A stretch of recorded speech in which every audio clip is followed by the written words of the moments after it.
This is Larry Nassar. You might have heard of him since he was in the news a lot recently. On Wednesday, January 24th, he was sentenced from 40 to 175 years in prison. Over 150 women and girls told their stories in court of how this former USA Gymnastics and Michigan State University doctor sexually abused them in his examination room over the past 2 decades. This comes on the heels of the Me Too movement, which was started when actress Alyssa Milano tweeted this on October 15th, 2017. She says there on the bottom, if you've been sexually harassed or assaulted, write Me Too as a reply to this tweet. Her tweet was in response to the growing allegations against film producer Harvey Weinstein, pictured here. 24 hours later, 4.7 million people responded, and Me Too became an instant trend that would last for months. Hundreds of stories emerged of sexual abuse in many industries, particularly Hollywood, with luminaries being called out by name. The importance of this movement cannot be understated, for it exposed a culture of sexual abuse within the industry. Justice is finally being found for many of these victims. I read a lot of #MeToo accounts, and I watched several of the recorded testimonies at Larry Nassar's trial. And each one caused me to feel a bit like this man. I would ask you to, as part of this sentencing, to grant me 5 minutes in the locked room of this demon. Would you do that? That is not. Yes or no? No, sir. Would you give me 1 minute? You know that I can't do that. That's not how I legal. Well, I'm going to have to get stuck up.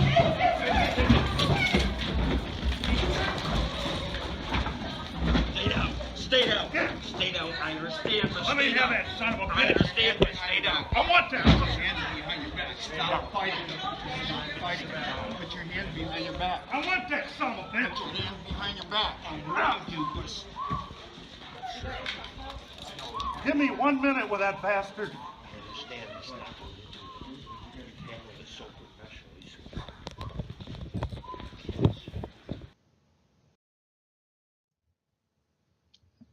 As the father was taken away, he asked the officers, "Wouldn't you want to do the same?" How many of us would have said yes? How would you react in the face of pure evil? It stirs in us righteous anger. Just 5 minutes in a locked room with a demon. Putting ourselves in this guy's shoes is easy, but I feel we need to be careful. But for the grace of God, what exactly prevents us from being in Larry Nassar's shoes? Let's look at the biblical account of Sodom and the tragic story of Lot, paying particular attention to Lot's progression. Now Abram was very rich in livestock, in silver and in gold, and Lot, who went with Abram, also had flocks and herds and tents, so that the land could not support both of them dwelling together. For their possessions were so great that they could not dwell together, and there was strife between the herdsmen of Abram's livestock and the herdsmen of Lot's livestock. Lot's story begins with prosperity. Abram and Lot were sojourners, nomads living off other people's lands. Yet they did so well for themselves, they needed to resolve this growing conflict between their peoples. In verse 8, then Abram said to Lot, "Let there be no strife between you and me, and between your herdsmen and my herdsmen, for we are kinsmen. Is not the whole land before you? Separate yourself from me. If you take the left hand, then I will go to the right, or if you take the right hand, then I will go to the left." And Lot lifted up his eyes and saw that the Jordan Valley was well watered everywhere, like the garden of the Lord, like the land of Egypt, in the direction of Zoar. This was before the Lord destroyed Sodom and Gomorrah. So Lot chose for himself all the Jordan Valley, and Lot journeyed east. Thus they separated from each other. Lot here chooses fertile-looking land, like any good shepherd should. But note one subtle detail.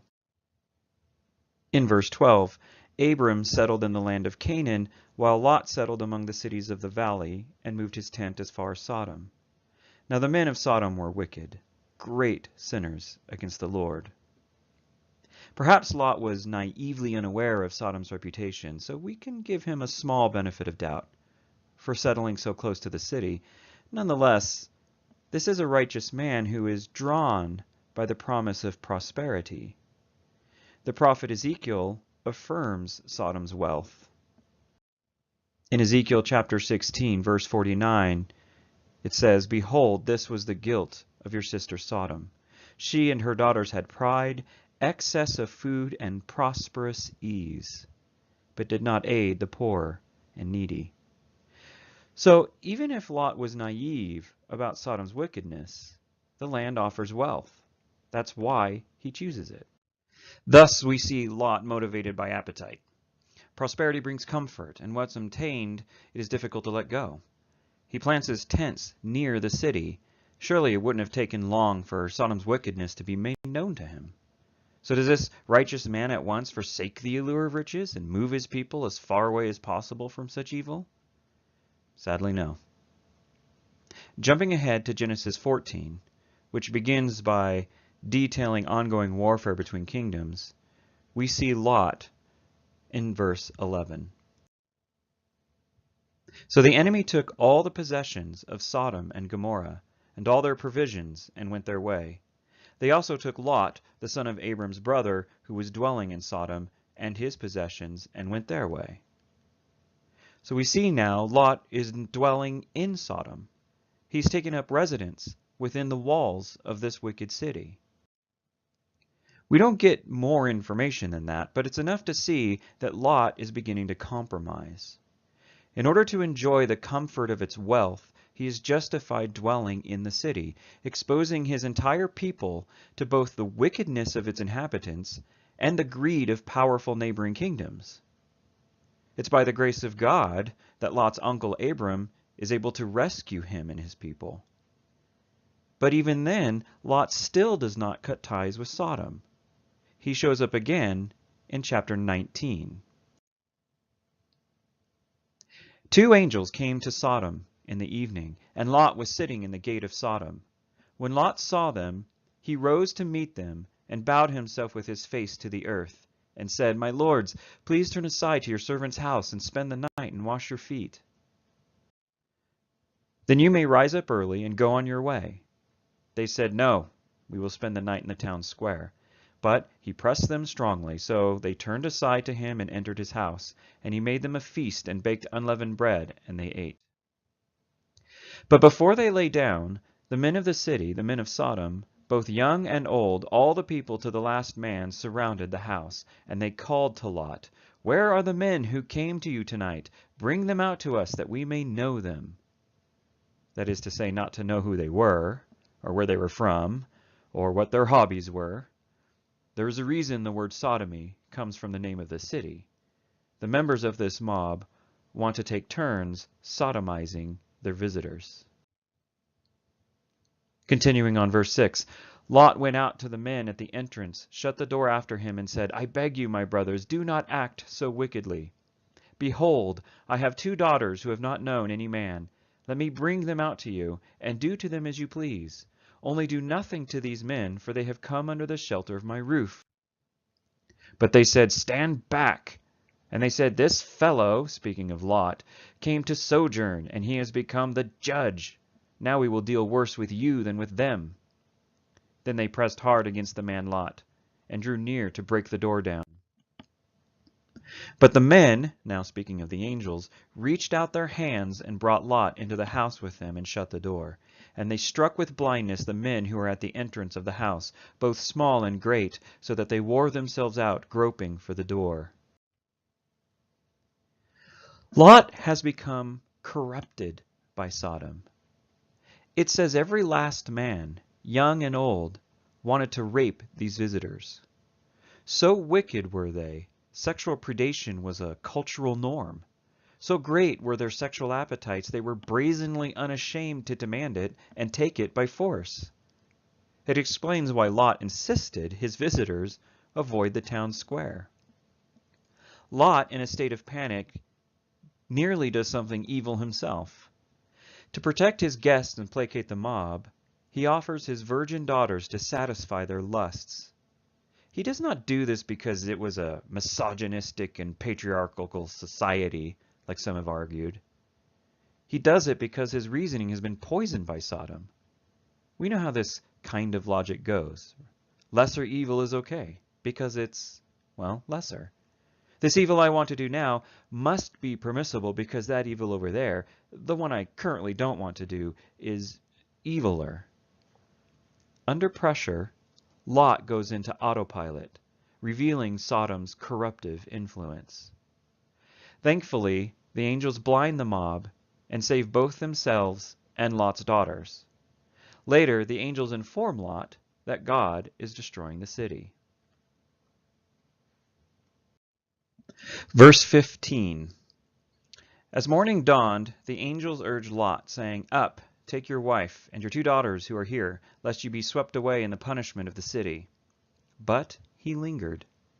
So the men seized him and his wife and his 2 daughters by the hand, the Lord being merciful to him, and they brought him out and set him outside the city. Lot is offered angelic escape from certain destruction, yet he lingers. This is a man who loves God's law, who is righteous enough in God's eyes to be spared, yet he struggles to let go of the worldly delights he is permitted into his life. The angels have to quite literally drag him out of the city. And it's at this point they tell him and his family to run and not look back. Verse 24, Then the Lord rained on Sodom and Gomorrah sulfur and fire from the Lord out of heaven.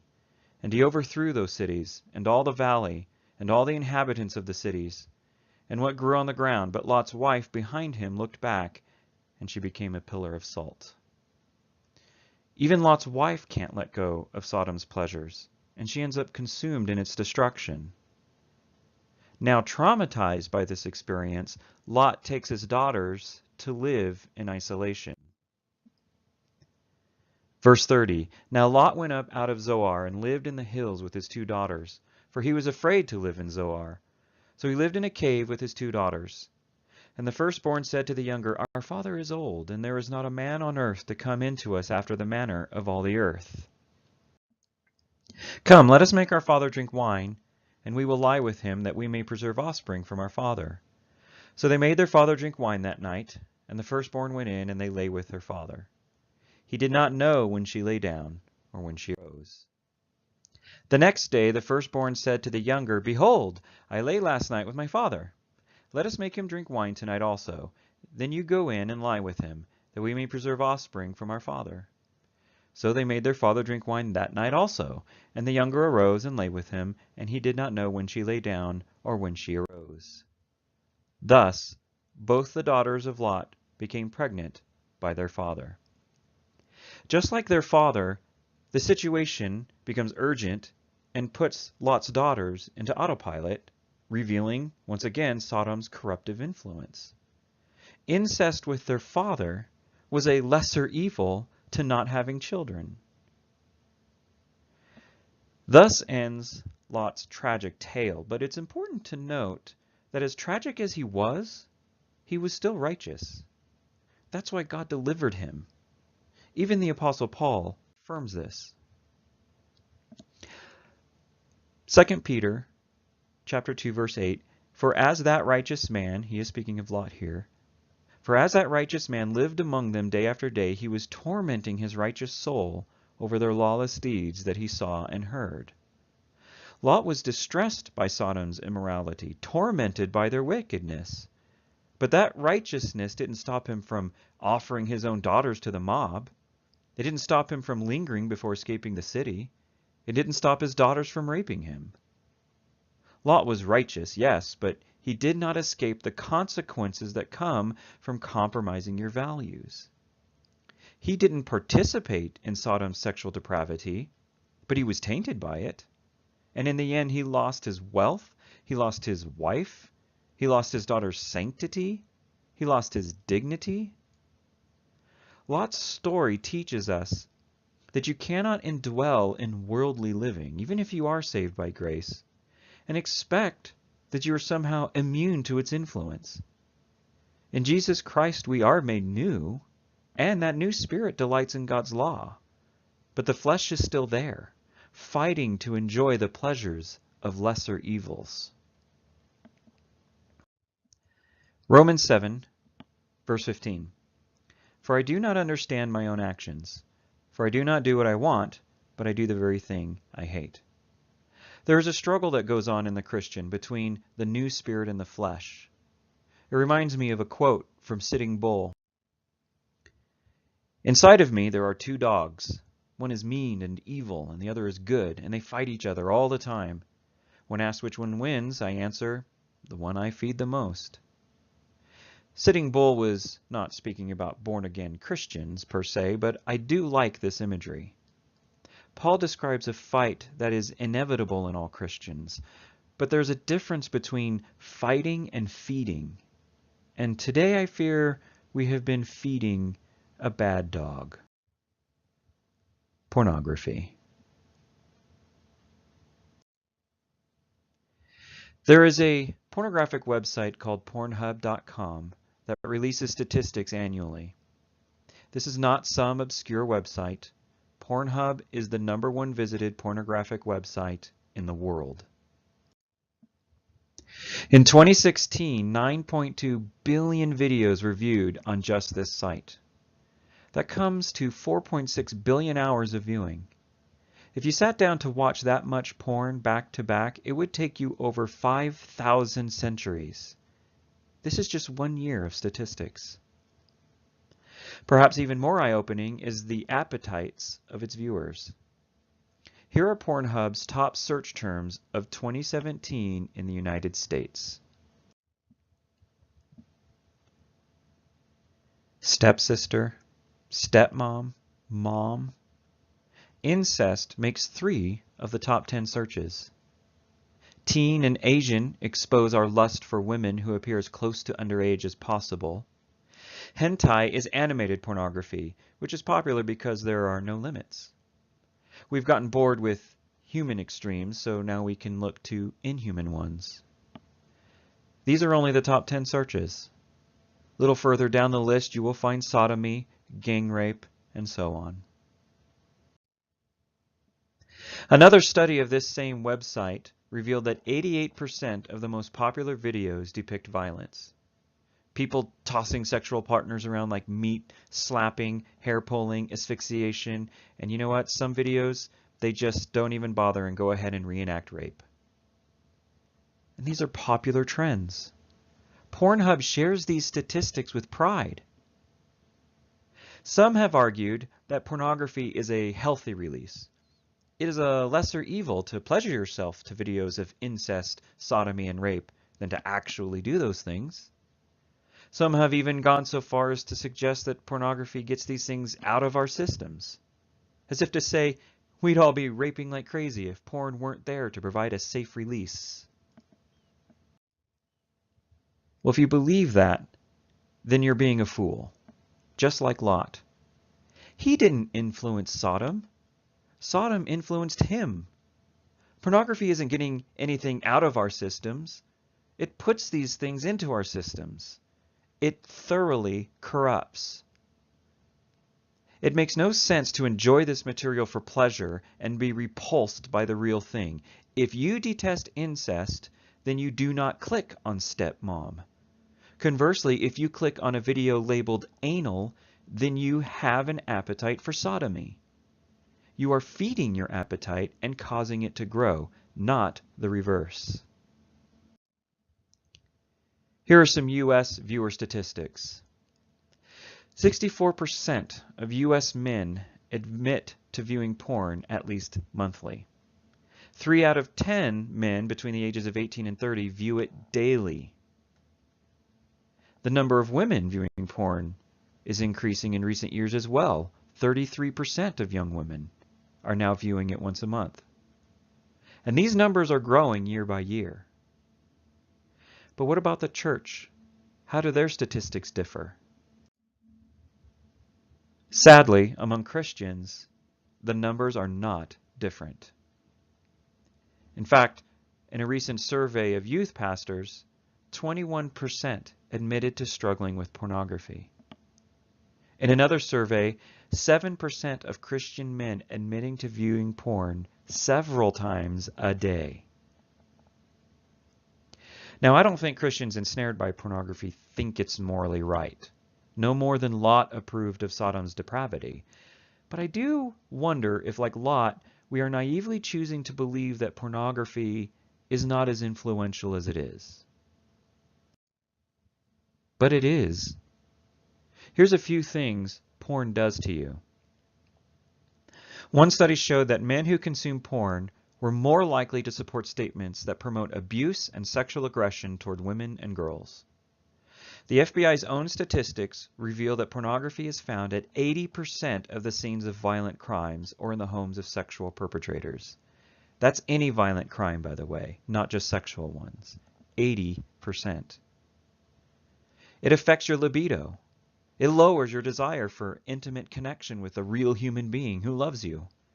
Men and women who regularly view pornography report experiencing less physical pleasure during lovemaking and more difficulty achieving climax.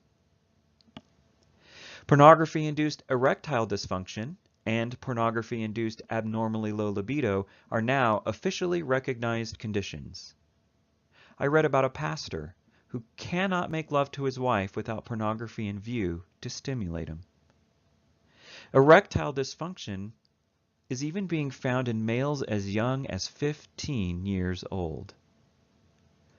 Pornography is altering your mind, your appetite, even your physiology. The idea that it is a harmless outlet is not reality. It is wishful thinking. It is just something we say to ourselves to justify feeding it. And just in case you're willing to live with what pornography is doing to you, you should know it does things to others. Pornography has deep ties with human trafficking. Over half of sex trafficking victims report that pornography was made of them while in bondage. Recently, a man in Japan created a fake sleep clinic where he drugged his clients, raped them, and sold the video recordings to porn sites. And his victim count alone was in the hundreds. Based on the statistics I showed you earlier, it is mathematically certain if you are a regular consumer of pornography, you have viewed a person who was kidnapped and raped on camera for your pleasure. And don't be fooled by the fact that they were smiling. People can smile under threat of harm. The porn industry itself is particularly nasty.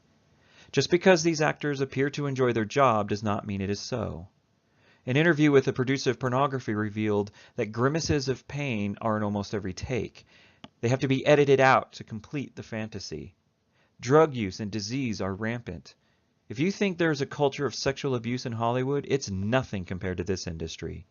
Performers are frequently abused by their managers and producers. And of course, it hurts your spouse. If you are having sex with a screen, you are not having sex with your spouse. Worse yet, there are Me Too stories coming from the bedroom, where wives are being abused, forced to reenact their husband's pornographic addictions. A woman in Japan went through many plastic surgeries just to look like her husband's favorite porn star. Not that it helped her win his affection. In her own words, if he had told me I was beautiful, I would have stopped. You are not immune or absolved from the consequences that come from consuming pornography. Every click alters you and your body and makes you complicit in the lives of others that are destroyed as a result. Every click adds to the demand, and there is no shortage of monsters out there willing to increase the supply. The abuse Larry Nassar inflicted upon hundreds of underage victims is the literal plot of hundreds of videos on popular porn sites. There are millions of women in the world with Me Too stories. And given the number of pornographic videos in the world and the thousands created all the time, it seems quite likely that every single one of those Me Too stories has been depicted in one form or another in a pornographic video for your pleasure. How can we honestly be appalled at this guy and then go and pleasure ourselves to the very same content? You cannot be a worldly Christian. It is an oxymoron. If you are a Christian, then yes, you are saved, but you can still crash and burn like Lot did. It's easy to look at the father in my video and say, me too. Where all we see on the other side is a demon. All we want is 5 minutes in a room with him.